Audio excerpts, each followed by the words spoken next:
Oi, Paula, tudo bem? Boa noite. Hoje a gente vai falar, então, com relação à sua primeira lista de exercícios, né, que é a lista 1, que está falando a respeito de algumas propriedades da química orgânica, mas em grande parte, assim, da química geral mesmo, né? E aí eu sigo aqui me colocando à disposição do que for necessário, né? Você me mandar dúvidas pelo WhatsApp.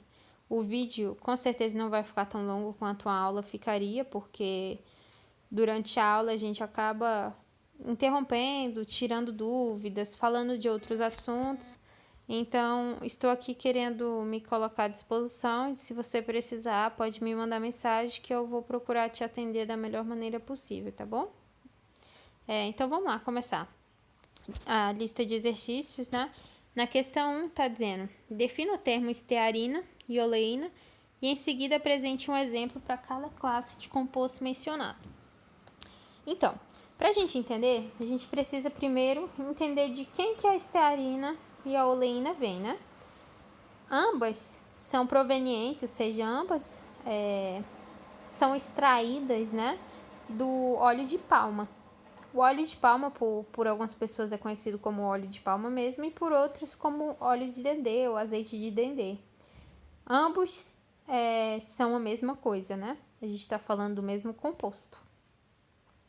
A estearina e a oleína, elas são obtidas, então, quando a gente aquece, né, o óleo de palma.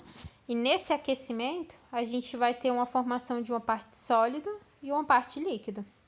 E aí, essa parte sólida vai ser a estearina e a parte líquida vai ser a oleína.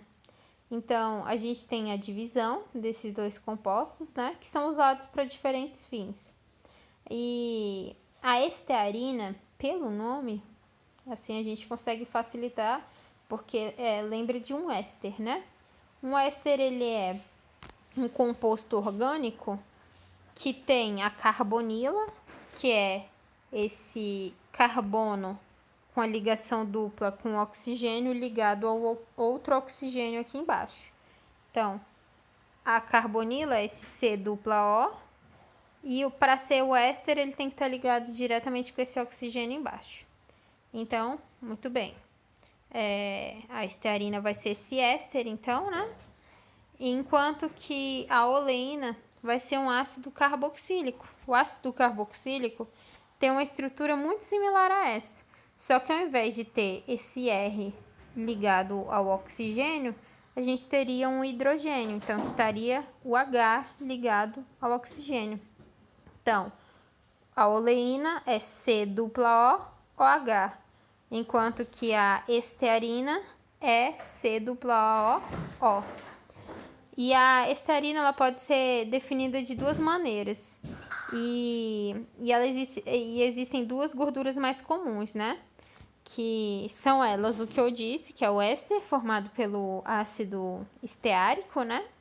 E o glicerol, que é uma mistura na qual este éster é um dos componentes. E ela é obtida da separação do óleo de palma em uma fração sólida e outra líquida, que foi o que eu falei, né?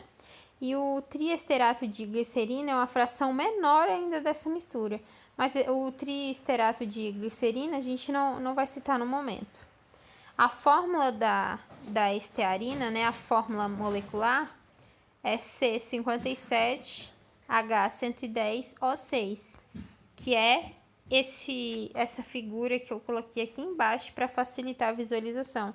Então, essa molécula que está desenhada aqui é a estearina. A gente consegue perceber que ela tem 3 ésteres, né? Que é esse primeiro aqui, esse segundo aqui e esse terceiro aqui. Então, são 3 ésteres.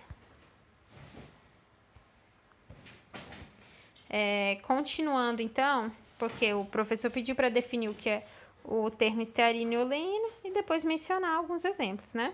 Então, a estearina tripla ou ácido esteárico é um ácido graxo orgânico que é encontrado em gorduras e óleos vegetais e é muito utilizado na produção de velas. Então, aquela parafina que a gente vê, ela tem como base a estearina, que é um tipo de gordura, né? Por isso que quando a gente aquece, ela tá sólida e ela começa a tornar líquida.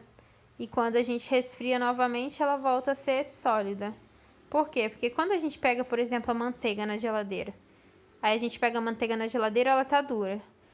É uma gordura, né? E aí, quando você pega essa gordura e coloca numa superfície quente, ela começa a derreter e voltar a ficar do estado líquido. A mesma coisa aqui com a parafina. A parafina está sólida. Se você aquece, ela começa a se derreter. E quando resfria um pouco novamente, ela já endurece. Então, a estearina de palma é a fração sólida obtida na segunda fase de refinamento e ou fracionamento do óleo bruto e serve para ajustar o pH de sabões e sabonetes quando estes são muito alcalinos. O que é alcalino? É uma substância muito básica. E para ser básico, a gente precisa que tenha o quê? Que tenha pH acima de 7. Só que como está falando que ele é usado para ajustar o pH de sabões e sabonetes quando eles estão muito básicos, então, quando o pH está muito próximo do 14 ou muito acima de 7, utiliza-se a estearina para poder regular o pH desse sabão e ele não fazer mal ao nosso organismo. Então, ele acelera o processo de saponificação, que é o processo de formação de sabão, né? Todo sabão ele precisa ser formado com base na reação de saponificação e possui ainda propriedades emolientes e protetoras. A oleína de palma. Ela é fruto do óleo de palma refinado e a oleína é utilizada como óleo de fritura e também nas indústrias oleoquímicas e de cosméticos. Então, a oleína ela é usada em alguns métodos diferentes, né? Só que ela, quando se fala de fritura, a gente tem que falar a respeito do termo rançoso, que é o óleo rançoso. O perigo da oleína, quando a gente frita e utiliza muitas vezes o mesmo óleo, é o perigo de deixar o óleo rançoso, que é o quê? Aquele óleo escuro que, quando é consumido, ele já não tem propriedade benéfica nenhuma. Pelo contrário, ele faz mal para o organismo, intoxica o organismo dos seres humanos e dos animais. Então, a oleína tem que tomar cuidado com essa parte de ser rançoso, né? Porque a gente não pode consumir óleos que passaram pelo processo de ranço. Então, um exemplo da estearina, velas de parafina, que foi o que a gente citou, né, já. E a oleína são spreads de chocolate para deixar o chocolate mais cremoso. Então, quando o chocolate fica cremoso, com a superfície bonita, brilhosa, sedosa, significa que o chocolate está sendo bem cuidado e que a oleína auxiliou, né, nesse processo. Tirei aqui só um instante. Agora, questão 2.